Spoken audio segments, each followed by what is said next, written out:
I want you to trust God and to allow God to be God in your life 2025, and see what the Lord will do with your life and in your life. Without Jesus, we have nothing to stand on. Jesus Christ is the foundation of everything that we do.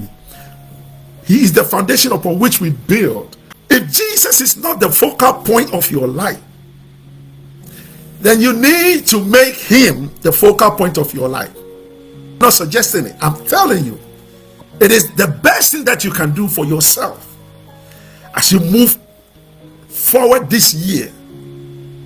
Let it be about Jesus, and see the difference this year will be. You will immediately see a marked difference, a change in everything that you do. Because if you make it about Jesus, then Jesus will make it all about you. The God of the heavens broke through the heavens and came to dwell amongst us in a bodily form, and to fulfill every single prophecy. He came to become everything that was written about him in the Old Testament. And so the Old Testament pointed us to the coming of the God-man who came to become the fulfillment of prophecy and all the types and sacrifices and rituals and symbols and shadows of the Old Testament. God did not hide himself. God came so that we may know him and see him and experience him, so that there will be no doubt at all, no question about who he is and what he's about, how he loved and died and rose up and ascended and is seated in heaven, patiently interceding on our behalf. He came in the form of a living, breathing human being. He didn't come like an angel. No. He came in the form of a living, breathing human being. God put on flesh. Do you know how staggering, how mind-boggling, how mind-blowing this is? Because this is a mystery that, angels and prophets of old desire to see with their eyes, but they never lived to see it. But he did come, and he did show himself, and he did fulfill everything that the Old Testament pointed us to. He's the living, breathing Old Testament in action. The revelation is types and this thing. We never saw him, even though he made appearances, theophanies, here and there. He never dwelt in the midst of the people bodily. But in the New Testament, he came and dwelt amongst men bodily. He wore clothes, he ate breakfast, he ate lunch, he ate dinner, he had friends, he had family. But he also came to fulfill prophecy. He came to show us what God looks like, who God is. Oh, that is exciting. For me, that is so exciting. New Testament, we encounter him through 4 separate portraits. God, in his wisdom, gave us a portrait, the total being, the total essence of Jesus Christ in 4 portraits. 4. Matthew, Mark, Luke, and John.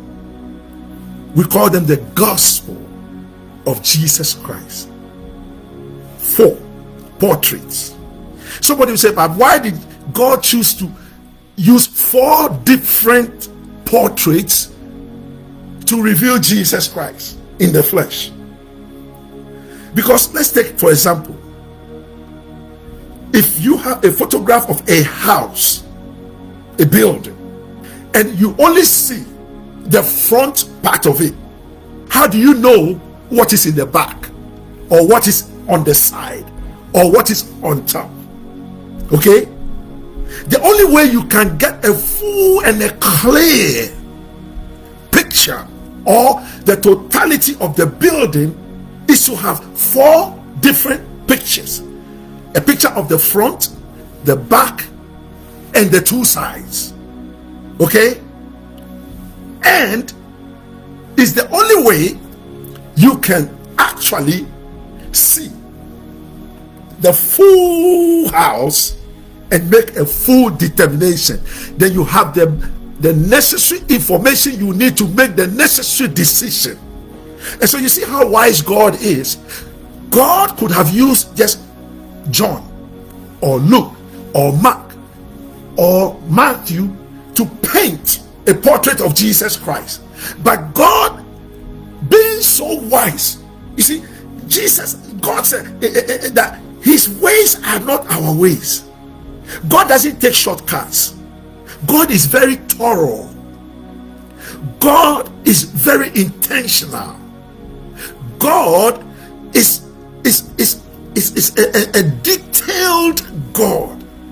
He crosses every I's and T's, so that there is no doubt, there's no question about what he is doing or what he is saying. There will be no reason for you to question what he is talking about. All the 4 speak about him differently, but they all come to the same conclusion, that he is the Messiah.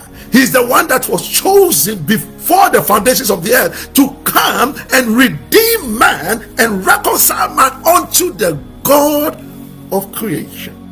God did not waste anything.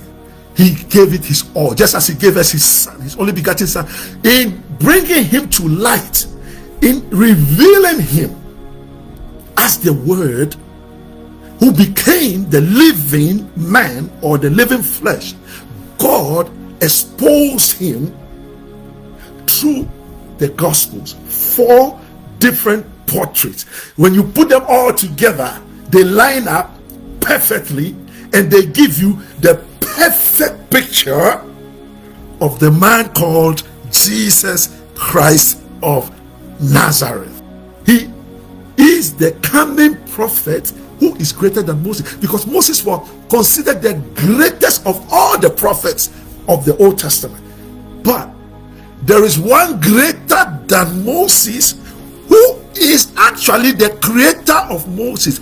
In Deuteronomy, you will see the pages talking and describing Jesus in ways that show that he is actually the greatest of all prophets. God will surprise somebody. Maybe they have written you off in your family. They say you don't mean, you are worth nothing.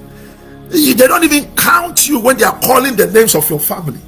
Ruth came from Moab, and Ruth became, oh hallelujah, the grandmother or great grandmother of King David. Do you know that when Ruth married Boaz, they gave birth to a son called Obed, and Obed gave birth to a son called Jesse, and Jesse gave birth to a son called David, and David is the line through which Jesus Christ was born. Don't write off anybody. Don't ever look down on anybody, because you don't know what God can and will do through that person. Everybody is important to God. Hallelujah. Everybody is important to God. Man may regard you, but God regards you. Today, know that for yourself. 2025, don't ever feel inferior. Don't ever look at yourself as a victim, because as long as you are breathing, you are a candidate for God's miracle. But Jesus, on his way to Jerusalem, he wept over Jerusalem. Oh, say, oh Jerusalem, Jerusalem, how I wish that I could bring you under my wings, like a hen covers over his cheeks. He is the weeping Messiah.